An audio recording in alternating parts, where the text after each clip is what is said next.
시청자 여러분 안녕하세요. 별별 이야기 차은주입니다. SF 영화 좋아하시나요? 오늘은 SF 영화의 단골 주인공에 대해서 이야기 나눠보려고 하는데요. 과연 누굴까요? 자세한 소식은 오늘의 별별 뉴스에서 확인해 보시죠. 외계의 지적 생명체를 향해 우주로 메시지를 보내는 것이 옳은가, 그른가에 대한 논쟁이 가열되고 있습니다. 미국의 천문학자 제프리 마시 박사, 스페이스 X사의 CEO 앨런 머스크를 비롯한 몇몇 인사들이 외계 생명체를 향한 메시지 전송을 자제하라는 청원 운동을 시작했습니다. 그 이유인즉 한때 유럽인들이 아메리카 대륙에 걸쳐 학살을 일삼고 질병을 퍼뜨린 것처럼 지구에 오는 지적 생명체들이 박애주의 우주인에 틀림없다는 등의 불확실한 가설에 인류 자손들의 미래를 맡길 수 없다고 생각하기 때문입니다. 한편 우주 메시지에 응답하는 지적 생명체들이 지구인보다 고도의 문명을 가질 수 있고 교류를 통해 지적 혜택을 얻을 수 있다고 생각하는 연구자들도 적지 않은 것으로 보입니다. SF 영화에서 외계인은 단골 주인공입니다.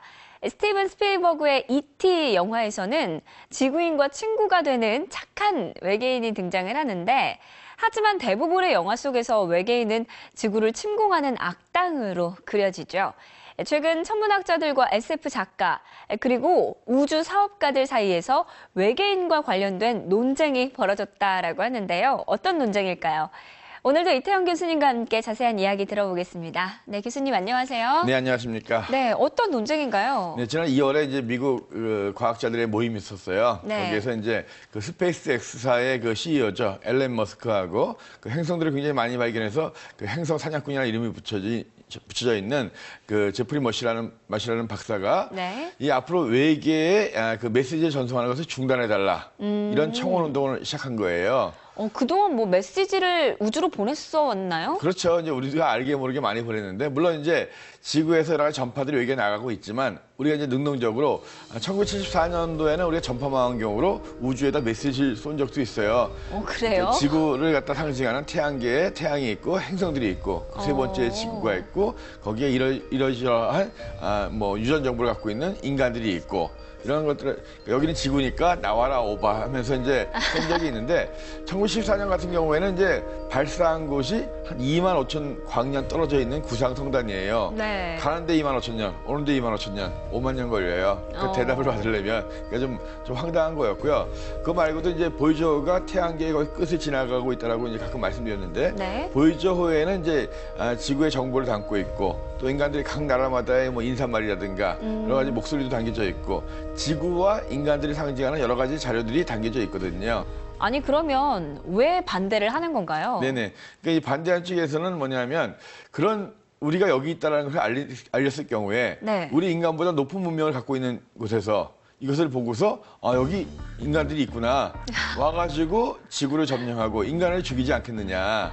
정말 영화 같은 이야기인데요? 근데 이것이 뭐냐면, 옛날에 유럽에서 아메리카 대륙 발견해가지고 네. 인디언들 다 죽이고, 그리고 자기들의 나라를 만들었잖아요. 똑같은 시각을 보는 것 같아요. 근데 이제 반대로 그것은 너무 지나친 걱정이다. 그러니까 기본적으로 우리가 적극적으로 메시지를 보내지 않더라도 지난 수십 년 동안 인간이 방송을 하고 전파를 쏘고 한 것들이 이미 자연스럽게 우주로 나가고 있을 거다. 그리고 이 우주 생명체를 찾는 작업이 세티라는 프로젝트가 있습니다. 그 세티 프로젝트를 주도했던 그 드레이크 박사 같은 분들은 이건 단지 인간들의 호기심일 뿐이다. 네. 호기심 갖고 하는 거 갖고 왜 이렇게 걱정을 하느냐. 그리고 우주가 워낙 넓고 별들이 많기 때문에 이걸 외계인들이 볼 가능성은 거의 없다. 예를 들어서 보이저호가 그런 메시지 담고 있다고 하더라도 네. 보이저호가 실제로 그 속도로 날아갔을 때 가장 가까운 별에 도달하는 시간이 10만 년이 걸리는 거예요. 네. 이제 날린 지 70년대에 날렸기 때문에 이제 기껏해야 몇십 년 안 됐어요. 그러니까 그런 것들을 외계인이 찾아서 여기 지구에 있구나, 우리가 찾아가서 점령해야 되겠다. 굉장히 어려운 얘기고, 하지만 뭐 많이 하나 모르는 거긴 하지만, 그래서 찬성하는 쪽에서는 이 외계인들과의 컨택트 자체가 어쨌든 지구의 문명을 높일 수 있는 계기도 될 수 있을 거다. 근데 양쪽 다 통달하긴 하죠. 다만 인간들의 문명이 여기까지 왔고 이 문명이 앞으로 500년, 1000년만 유지된다고 한다면 우리 은하계의 내를 거의 인간이 누빌 수 있기 때문에 오히려 외계인 이렇게 찾고 메시지 보내는 걸로 싸울 게 아니라 네. 지구를 보호하고 이 문명을 어떻게 안전하게 앞으로 500년, 1000년, 10,000년 동안 유지할 수 있을 것인지. 그러니까요. 예. 저는 오히려 뭐 있을지 없을지도 그리고 없을 확률이 훨씬 높은 그 우주의 메시지를 보내느니 차라리 지금 이 지구에 조금 더 충실하는 게 어떤가. 그리고 저는 이런 생각도 드네요. 왠지 타임캡슐 같은 지금 우주로 보낸 이 메시지를 나중에 언젠가 또 지구인이 발견해서 그때 그 먼 미래에 들어본다면 어떤 기분일까요? 궁금하네요.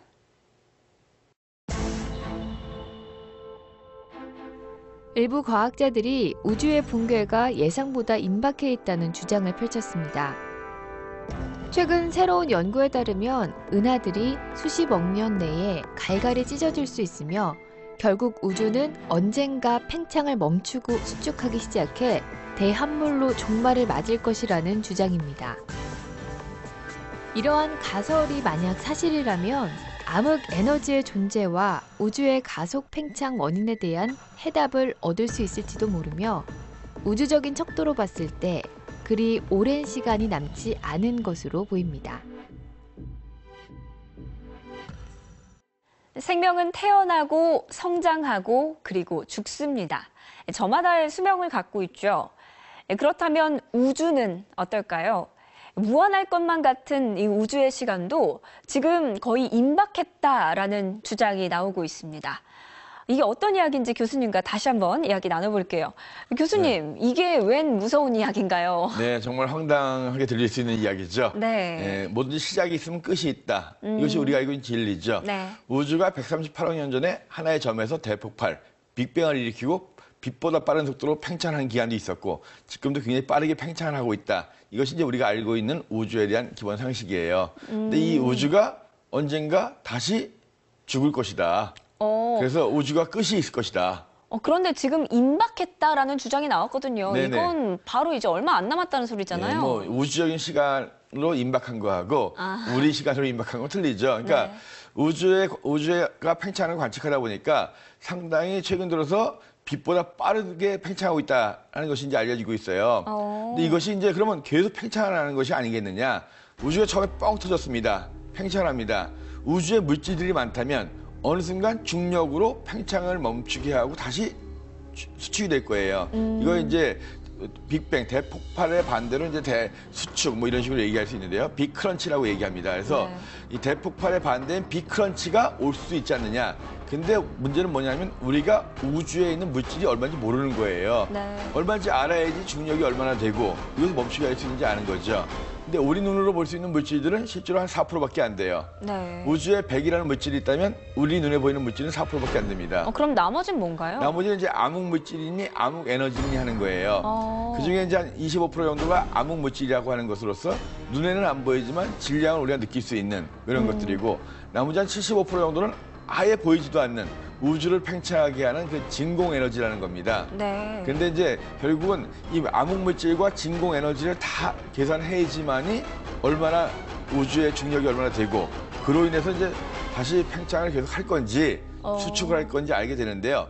이번에 나온 뉴스는 뭐냐 하면 이런 진공 에너지, 암흑 물질 이런 걸 갖다가 연구하는 학자들이 그것들을 조사해 보니까 우주 팽창을 멈추기 수 있는 충분한 질량이 존재하고 네. 그리고 그 질량에 의해서 우주가 팽창을 할 건데 지금 우주의 끝에 있는 팽창 속도가 빛보다 빨라진 것은 결국은 수축하기 위한 전 단계의 신호다.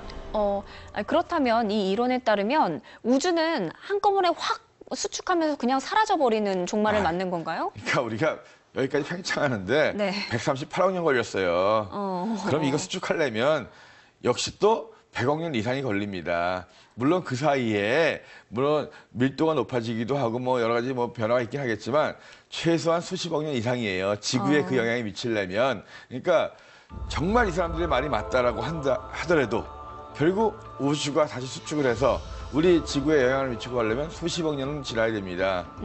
자, 우리 지구의 나이가 이제 기껏해야 46억 년이에요. 인간은 역사가 기껏해야 몇만 년이에요. 그죠?